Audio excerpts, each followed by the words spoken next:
উপজেলা পর্যায়ে অধস্তন আদালত চালু করতে একমত হয়েছে সব রাজনৈতিক দল।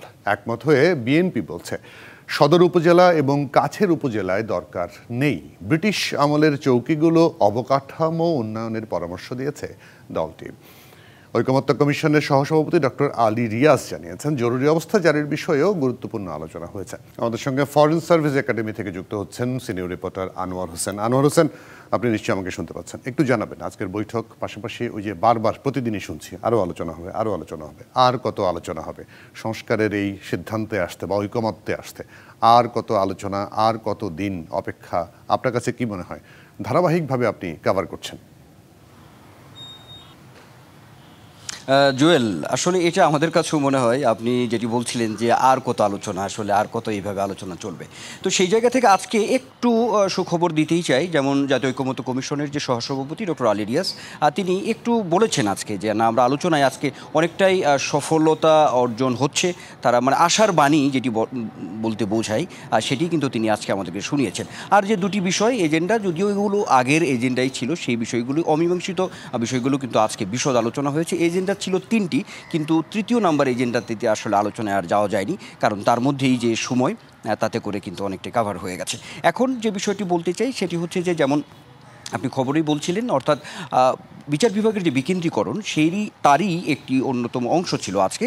সেটি হচ্ছে যে উপজেলা পর্যায়ে অধস্তন আদালতের যে সম্প্রসারণ বা আদালত চালু করার যে বিষয়টি, এই জায়গাটিতে নীতিগতভাবে রাজনৈতিক দলগুলো একমত পোষণ করেছে। তবে কিছু কিছু রাজনৈতিক দল তারা কিছু প্রস্তাব দিয়েছে, যেমন এই যে আদালতগুলো হবে উপজেলা পর্যায়ে, সেটি সদর উপজেলা বা জেলার কাছাকাছি যে উপজেলাগুলো রয়েছে এই সমস্ত জায়গায় দরকার নেই। কিন্তু অবকাঠামোগত কিছু উন্নয়নের কথা বলা হয়েছে, যেমন ব্রিটিশ আমলে কিছু চৌকি এখনও আছে কোনো কোনো উপজেলায়, সেই বিষয়গুলো যাতে আরও করা যেতে পারে। অর্থাৎ দোরগোড়ায় পৌঁছানো বিচার ব্যবস্থাটাকে এবং সুবিচার নিশ্চিতের ব্যাপারে এই বিষয় মোটামুটিভাবে একটা ঐকমত্যে পৌঁছেছে রাজনৈতিক দলগুলো। এখন যে প্রশ্নটি রয়েছে সেটি হচ্ছে যে আরেকটু গুরুত্বপূর্ণ এজেন্ডা, সেটি হচ্ছে যে জরুরি অবস্থা ঘোষণা।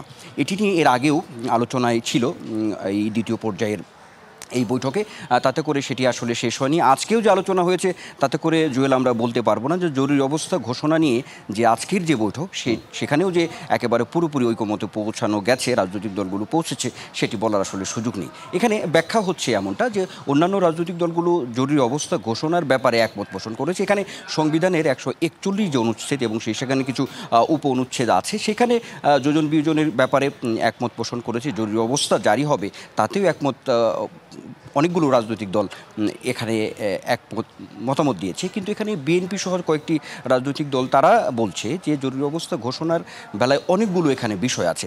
যেমন যে বিষয়গুলো এরকম যে কিছু বিষয় থাকে, বহির্বিশ্বের আক্রমণ থাকে, যুদ্ধ বিগ্রহ কিছু বিষয় থাকে, আবার দেশের অভ্যন্তরীণ কিছু গোলযোগ থাকে, প্রাকৃতিক দুর্যোগ, মহামারী, এই সমস্ত বিষয়ে জরুরি অবস্থা ঘোষণা হতে পারে। এখন কথা হচ্ছে যে দেশের মধ্যে রাজনৈতিক কারণকে কেন্দ্র করে দেশের মধ্যে যে গোলযোগের সৃষ্টিগুলো হয়, সেই ব্যাপারে জরুরি অবস্থাটি আসলে কিভাবে ঘোষণা হবে, এবং বিদ্যমান যে সাংবিধানিক যে আমাদের আইনটি আছে বা যে ধারাটি আছে সেই অনুযায়ী যে হয়েছে আগে, এর আগেও বলা হয়েছে যে বিভিন্ন সময়ে জরুরি অবস্থা ঘোষণা হয়েছে, কিন্তু দেখা গেছে সেটি কিন্তু রাজনৈতিক কারণে এটি। কিন্তু এখন বিএনপি একদমই কিন্তু সরাসরি বলছে যে এই বিষয়টা পরবর্তীতে নির্বাচিত সংসদে আসলে আলোচনা হতে হবে, সেইখান থেকে একটি সিদ্ধান্ত হতে হবে যে জরুরি অবস্থাটি আসলে কিভাবে হবে, জরুরি অবস্থা জারির বিষয়টি সেইখানে একটি সুরাহা হতে হবে। এখন যে বিষয়গুলো বলা হচ্ছে, এবং একটু শেষ করি যেহেতু সময় আমাদের কম, সেই জায়গা থেকে জাতীয় ঐকমত্য কমিশন একটি কথা বলেছে, এটি নিয়ে আরও আলোচনা হবে বৃহস্পতিবারে, এবং নতুন কিছু প্রস্তাব জাতীয় ঐকমত্য কমিশনের পক্ষ থেকে জরুরি অবস্থা নিয়ে দেওয়া হয়েছে, যেটি পয়েন্টগুলো এখনও উল্লেখ করা হয়নি। যেহেতু এখানে কিছু বিষয় আছে, আমরা এনসিসি গঠনের বিষয়টি নিশ্চয়ই আপনি জানেন, এর সঙ্গে জরুরি অবস্থা ঘোষণার কিছু বিষয় রিলেটেড থাকার কারণে সেই নতুন প্রস্তাবগুলো দলগুলোকে দেওয়া হবে, এবং তারই পরিপ্রেক্ষিতে একটি আলোচনা বৃহস্পতিবার হবে।